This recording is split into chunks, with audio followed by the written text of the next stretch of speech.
मध्य प्रदेश कांग्रेस ने किया 115 उम्मीदवारों के नाम का ऐलान। 2013 के रन के लिए कई नए चेहरों को मैदान में उतारा।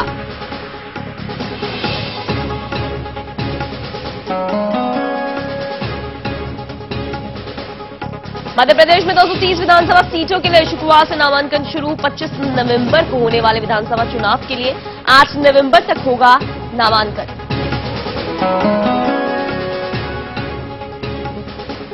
और खबर भारती की खबर का फिर हुआ असर। देवास में एस कुमार ने मजदूरों की मांगे मानी। मैनेजमेंट ने मजदूरों को बकाया वेतन के साथ बोनस देने का किया फैसला।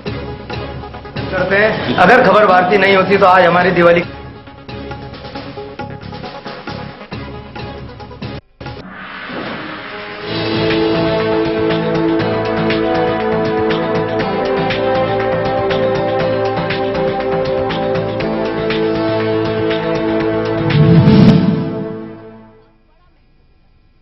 नमस्कार, मैं हूं लताक्षी मुद्गल। आप देख रहे हैं खबर भारती। कहते हैं कि सियासत में टाइमिंग का बड़ा महत्व होता है। अक्सर रणनीतियां समय के हिसाब से बनाई जाती हैं और समय ही उन रणनीतियों पर सवाल खड़े कर देता है। यह हाल कुछ मध्य प्रदेश कांग्रेस के भी साथ है। बीजेपी के उम्मीदवारों के ऐलान के तुरंत बाद कांग्रेस ने भी अपने 115 उम्मीदवारों के ऐलान के रूप में पहली लिस्ट जारी करी। साथ ही यह दावा भी कर दिया कि बीजेपी से लाख गुना बेहतर कांग्रेस की लिस्ट है। क्या लिस्ट बेहतर किसकी है, ये तो चुनाव में जनता तय करेगी। लेकिन फिलहाल सियासी गलियारों में एक नई बहस छिड़ी है। बहस ये कि क्या वाकई कांग्रेस की लिस्ट बीजेपी से बेहतर है, जैसा कि वो दावा कर रही है। विशेष में बात इसी पर।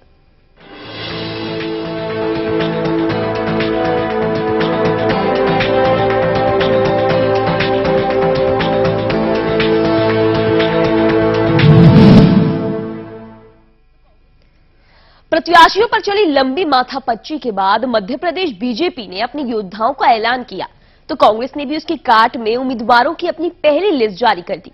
कांग्रेस ने बीजेपी के 147 उम्मीदवारों की काट में अपने 115 उम्मीदवारों का ऐलान कर दिया है। बीजेपी की तरह कांग्रेस ने भी उम्मीदवारों के ऐलान में देरी की। सियासी जानकारों की माने तो कांग्रेस बीजेपी के उम्मीदवारों के ऐलान का इंतजार कर रही थी, जिससे कि वो बीजेपी से बेहतर उम्मीदवारों की फौज को टिकट थमाकर 10 साल के सत्ता के वनवास को खत्म कर सके। इतना ही नहीं, टिकटों के ऐलान के तुरंत बाद ही कांग्रेस ने यह दावा ठोक दिया कि बीजेपी से दमदार कांग्रेस के उम्मीदवार हैं। हालांकि दोनों ही दलों ने अब तक अपनी एक लिस्ट जारी की है। बाकी उम्मीदवारों का ऐलान अभी भी बाकी है। हालांकि खबर यह भी है कि कांग्रेस जल्द ही दूसरी लिस्ट भी जारी कर देगी। लेकिन बीजेपी में दूसरी लिस्ट की सुगबुगाहट कोसों दूर है। जाहिर है कांग्रेस की रणनीति इस बार बीजेपी के साथ होती दिख रही है। लेकिन फिलहाल सियासी गलियारों में चर्चा यही है कि 2013 की इस रेस में दो धावकों के बीच पहली टीम बेहतर किसकी है। साथ ही बड़ा सवाल यह भी है कि कांग्रेस को अगर अपने उम्मीदवारों पर बेहतर होने का इतना भरोसा था, तो फिर क्यों कांग्रेस ने बीजेपी से पहले अपने उम्मीदवारों का ऐलान नहीं किया। आखिर क्यों कांग्रेस बीजेपी ऐलान के इंतजार में बैठी थी। नहीं, अगर आप ये लिस्ट को देखें तो बहुत ही संतुलित सूची आई है और इसमें जो हमारे पुराने विधायक थे, जो जीतने वाले थे, उन सबको टिकट दिया गया है। इसमें महिलाओं को जो भागीदारी मिलनी चाहिए थी वो दी गई है।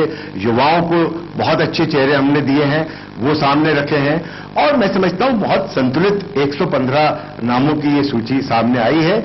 जबकि आप अगर देखें तो भारतीय जनता पार्टी ने वही अपने अपराधी और जिनके ऊपर अपराध कायम किए गए हैं, जिन 13 मंत्री जिनके खिलाफ लोकायुक्त में केस हैं, वो ऐसे सारे लोगों को फिर से रिपीट किया है। और कांग्रेस में अगर आप देखें तो एक भी व्यक्ति आपको ऐसा नहीं दिखेगा जिसके ऊपर कोई आपराधिक मुकदमे इस तरह के हों या भ्रष्टाचार के कोई आरोप उनके ऊपर लगे हों। बीजेपी से बेहतर लिस्ट है।